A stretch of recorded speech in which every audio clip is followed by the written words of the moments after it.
The dichotomy of choice is actually not a great thing. On one hand, yes, there are several pros to dating apps in general. Now you have access to people literally all around the world. But on the other end, having all these choices and options are actually hindering us from really getting what we want. And then a lot of times, even confusing us to even not realizing what it is that we really want. So that's where I have a problem with dating apps. And I'm not going to sit here and say that they're all bad, they suck, they're not any good people on there, they're all out there for validation. I could sit here and say all those things. But at the same time, what I've noticed is that I am coming across a lot more couples that have successful marriages and relationships that have come out of dating apps. So, on this podcast, I will never tell you what to do. That is not my intention. But it is sort of my goal to present to you all the facts and then kind of give you a little bit of my opinion and then allow you to formulate your own opinions. So, with that, welcome to episode 15 of the Mindset Mentors podcast. I am your host, Nikki K. And on this podcast, we talk about spirituality, self development, self help, self discovery, and just so much more. And today we're going to be talking about relationships and dating because every time I feel like I talk about relationships and dating, I get so many more downloads and plays of my podcast, which is so interesting to me because I feel like that is a reflection of what there is out there, what people are actually interested in out there in today's society. And the facts are that, yes, a lot of us are struggling to really formulate our opinions and ideas about dating and love and relationships in general.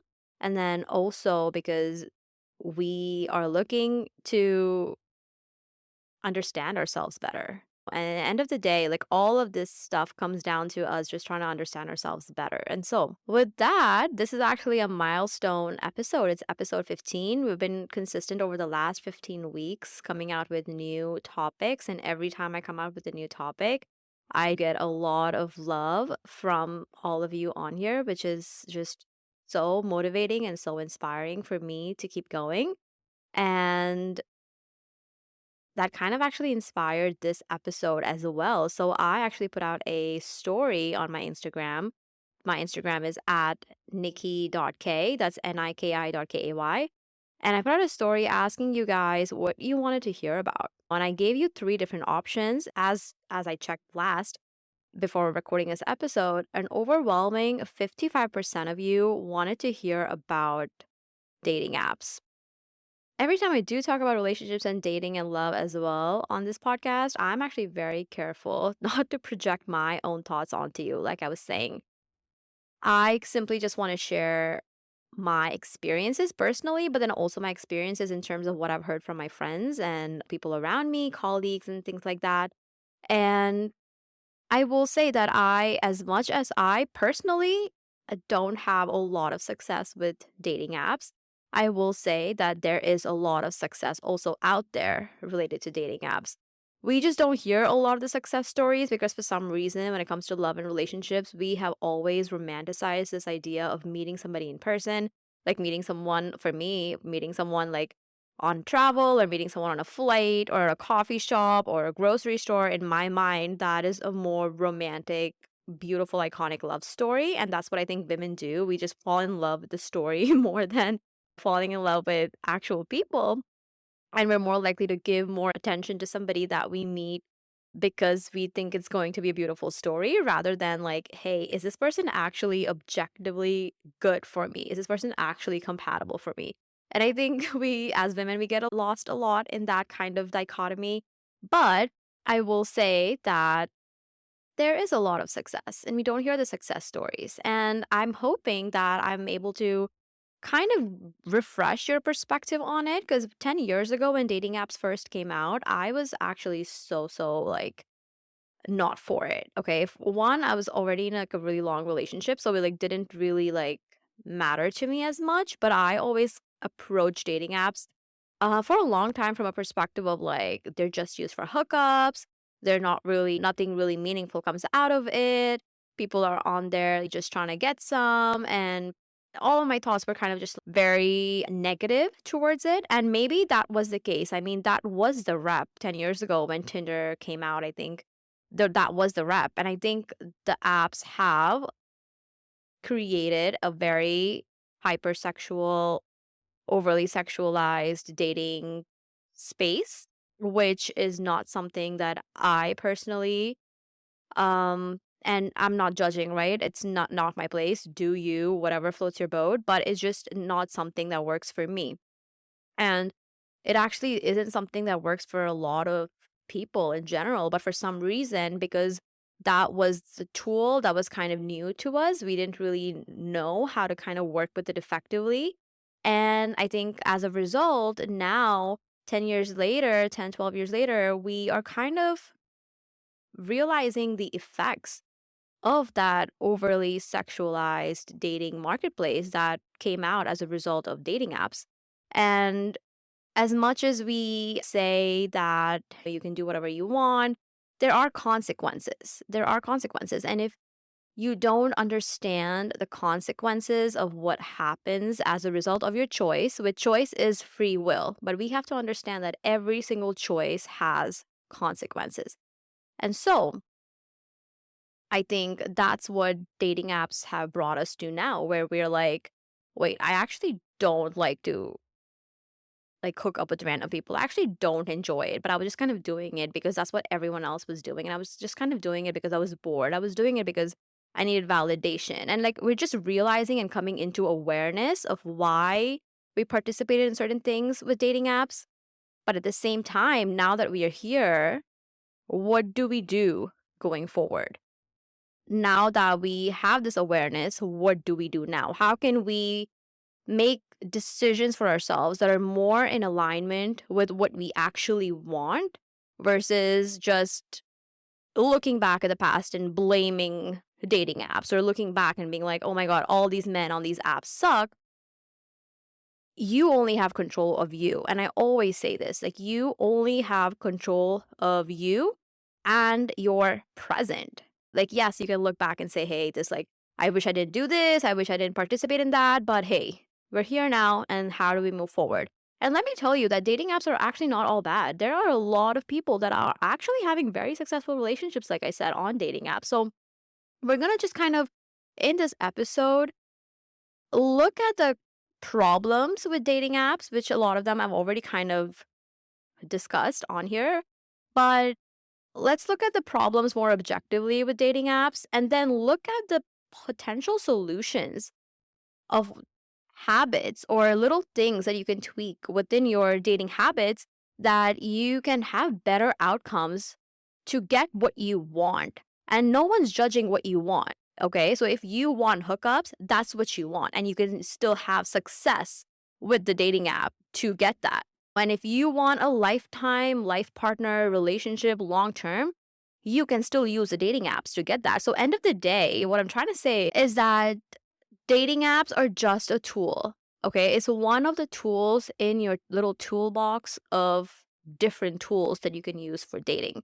And just like any tool in a toolbox, if you don't know how to use that tool effectively and you've not been educated about how to use the tool or the dangers and the risks of using certain tools, you will get yourself hurt. And that's basically what happens with dating apps. If you don't know how to use it effectively to get what you want out of it, but with also adding layers of being ethical and not purposefully going out there to cause harm to other people, dating apps are actually pretty great. It's all about learning how to use that. And that's what we're going to be discussing in this podcast episode.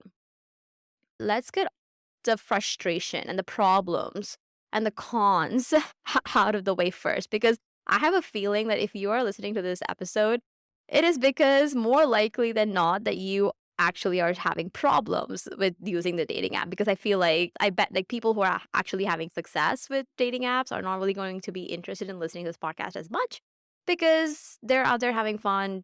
They don't really need it. But I feel like let's get the frustration and the problems with dating apps out of the way first, and then we'll go into the success stories and talk about why dating apps are actually really can be helpful to you. The number one problem that I have with dating apps is, like I said, the overwhelming number of choices, which creates a dichotomy.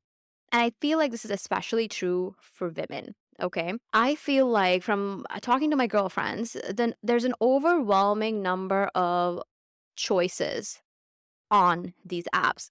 Me personally, I actually don't use dating apps because I just get so overwhelmed by the number of likes and the number of people on there and the messages, because I feel like it's really hard for me to filter certain things out. And a lot of the times, let's say, for example, when I did have an app, I listed on there at some point, this was about, I think, it's been up close to a year now, and I listed on there that I was looking for something serious. And this was like years and years after an internal kind of struggle of like, should I get on the app? Should I not? And then I finally got on the app to just give it a try. And what I noticed is that I had said on there that my intentions were clear. Like, I want something long term. I'm looking for something serious. Okay. So that was what was listed on my profile.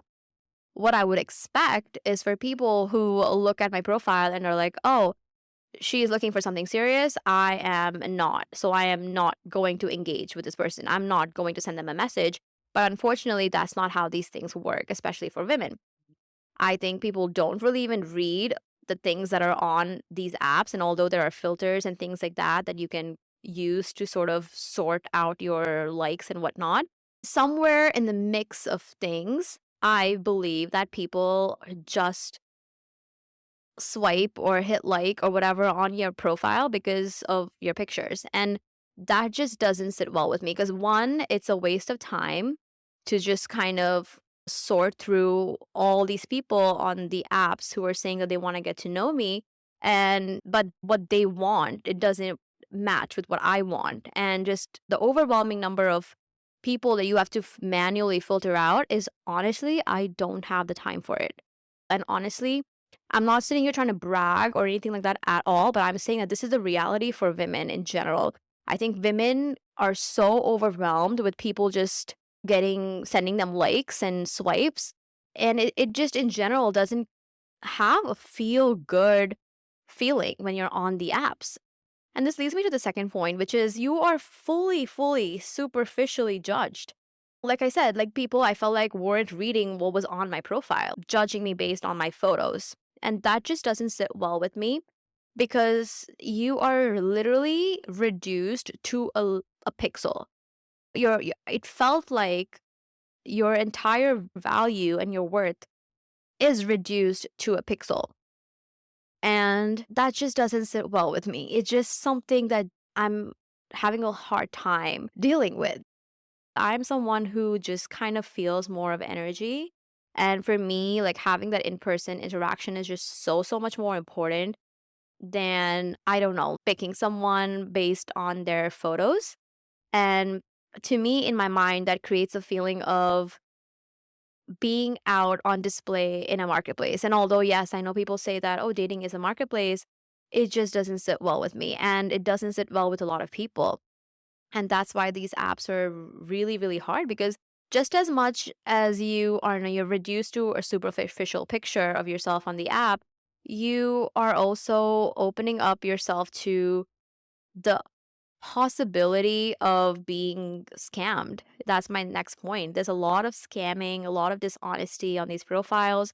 You don't really know who you're dealing with exactly. And a lot of the times when you're on these apps, it's just more of just texting back and forth, and there's no real movement towards something more tangible, like actually meeting up in person. And that's when you have these never ending long talking stages, which are just a pure waste of time. And which is why it doesn't work for me because I am not somebody who can text. Like, I am not someone who gets excited about, I don't know, like good morning texts or anything like that, but I will be more excited and get more excited about someone who actually wants to meet in person.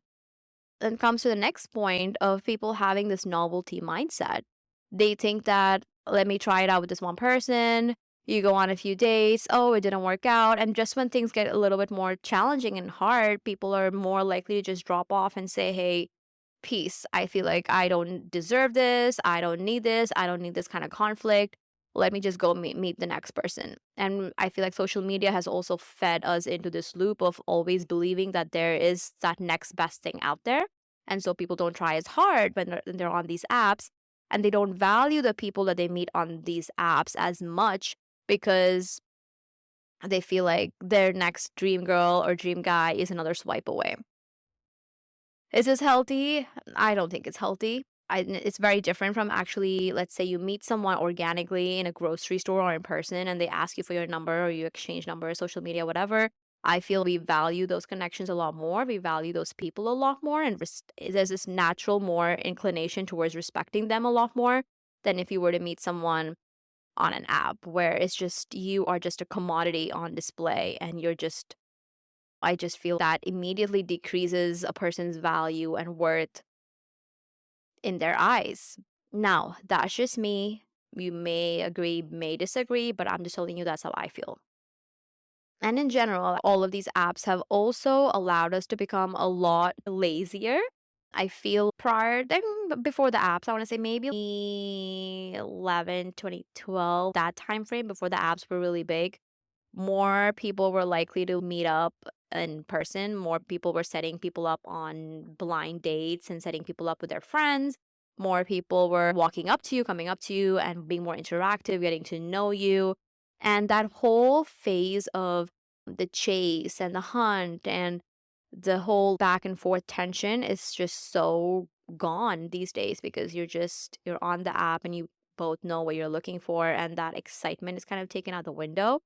And I feel it's just that excitement around love has just kind of sadly disappeared, which is why I've gotten myself out of the apps because one, I did not have any success with it. I don't find it exciting. I don't find it fun. I don't find it really of any use to me. But having said all of that, I will say, coming to this next portion of this episode, that there are a lot of people who have found success. I know the 3 out of the 4 people in my friends circle who are in very happy relationships, are engaged, and are already married over the last 3 years were people who met on the apps. And I will tell you that I have noticed very specific reasons for why they had success using the apps. That comes down to using the apps as a tool to get the outcomes that you want rather than just kind of using it naively, not knowing what to do with it, and just kind of playing around, poking around, and you get hurt. Okay, so there are ways that you can actually get success and get what you want out of these apps, and that's what we're going to talk about next.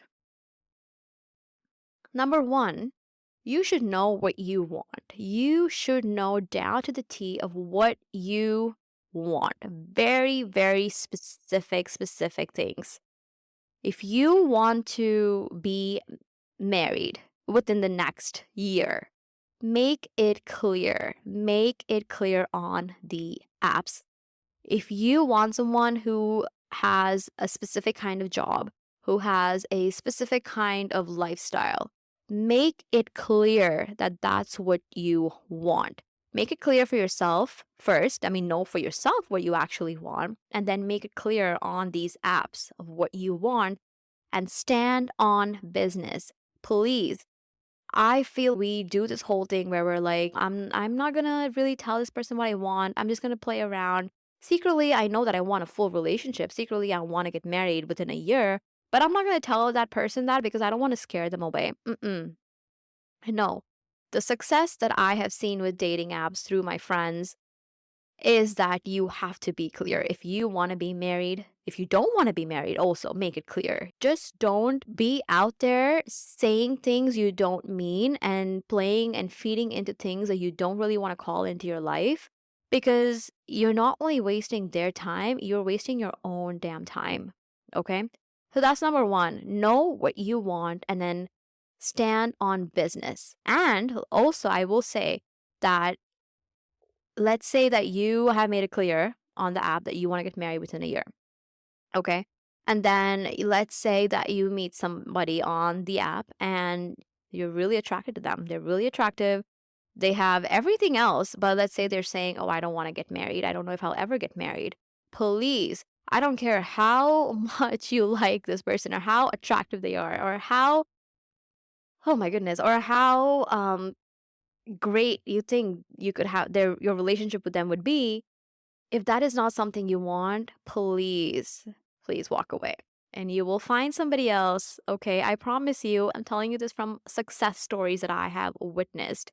through other friends, you will find someone else who is actually a better version of that person. And you will find someone else who actually is all of those things that this other person has. Plus, they also want a relationship. They also want to actually get married and have that whole thing with you. All right. That's number one. Number two, be so ruthlessly selective of who you send likes to. All right, comes back to the same thing. Like, you read the profile, okay? If you want to be married and you come across a guy's profile and he's like, I'm still figuring out my dating goals. I don't care how hot he is. I don't care how attractive he is, how much money he makes.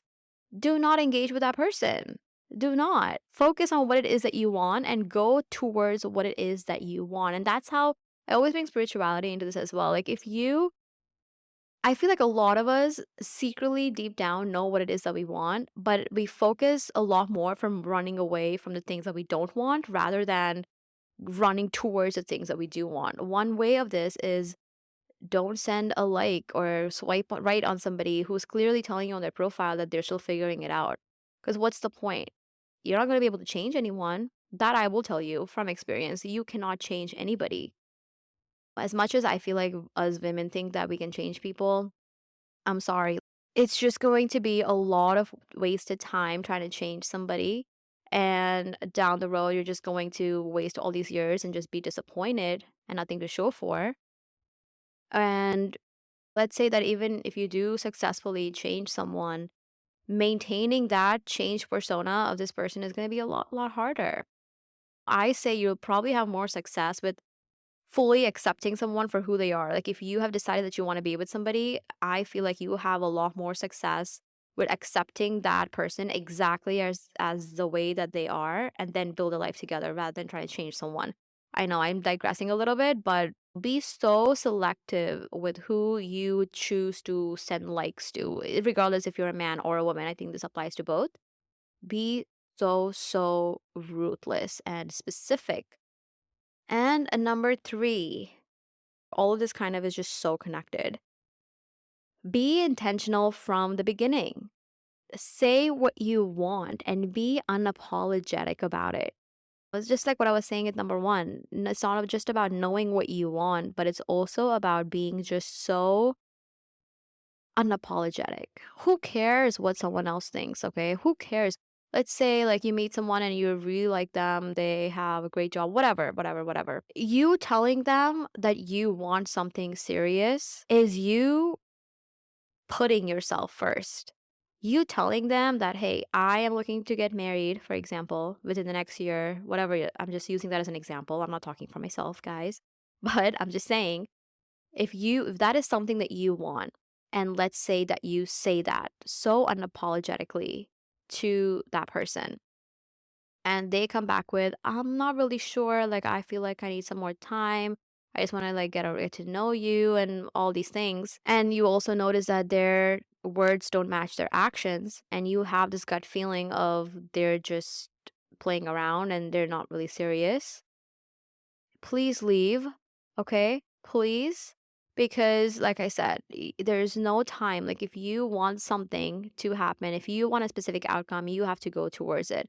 And another thing that I do want to say, which I feel like it doesn't work for me, but I've seen that it works for the success stories that I know of with dating apps, is that they never really zero in on one person.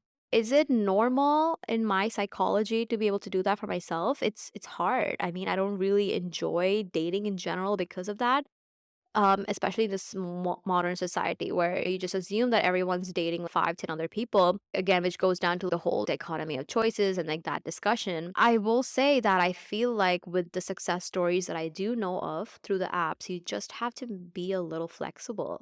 You do. I mean, I feel like you can't put all your eggs in one basket. Have your options open, but then also don't be very focused on the outcomes of those options and just kind of take your time with it. And no matter how you approach this, I will say always put yourself first.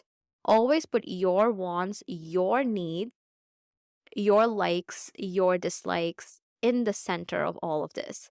because it's so easy for us to stand on business when we don't really have people that we're actually interested in. But the moment that we meet someone that we're actually interested in, I feel like it's so easy for us to throw all those things out the window. But if you want to actually have a successful outcome, a successful relationship that comes out of these dating apps, which is fully possible, put yourself in the center of it. Put your wants, your needs at the center of it, and approach people with a sense of knowing who you are and being confident and standing on what you say. Going back to the whole toolbox analogy, right? So having that knowledge of the existence of the tool and have knowing that this specific tool has a success rate, get yourself in a place where you can handle this tool with care. So don't be naive about it.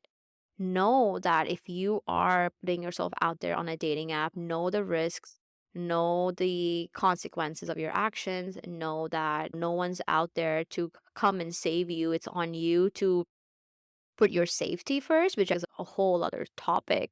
Just the general safety of women on these apps, the number of people who have been date raped, the number of people who have been murdered, and all these other horror stories. Be aware of it. Awareness is always key. Be aware of the risks, be aware of the safety issues, be aware of protecting your heart, be aware of protecting your mind because you don't know who these people are on the apps. So always come approach it from a place of knowing yourself, protecting yourself, and then just using it as one of your many tools in the space of dating. Trust the gut feeling. End of the day, we all want love, we all want romance, we want relationship, and we all want some fun. So know what you want, use these tools to go out there and get it. But be mindful and be respectful of other people in the process. And don't hurt people. Like, so many people, this is the kind of last thought with dating apps. Don't mess with people's hearts. Don't play with people. If you meet someone on there that is definitely 100% not aligned with what you want and you're just there for fun and you meet someone who's really attractive and but they want something serious, don't create that kind of karma for yourself. Don't hurt them. Don't give them false hope. Don't waste people's times because this is a very energetic world. This is a very energetic universe. What goes around comes around. And that's all I want to end this episode with. Thank you guys for joining episode 15 of the Mindset Mentors podcast. And I will catch you next week with another fun episode. Bye, guys.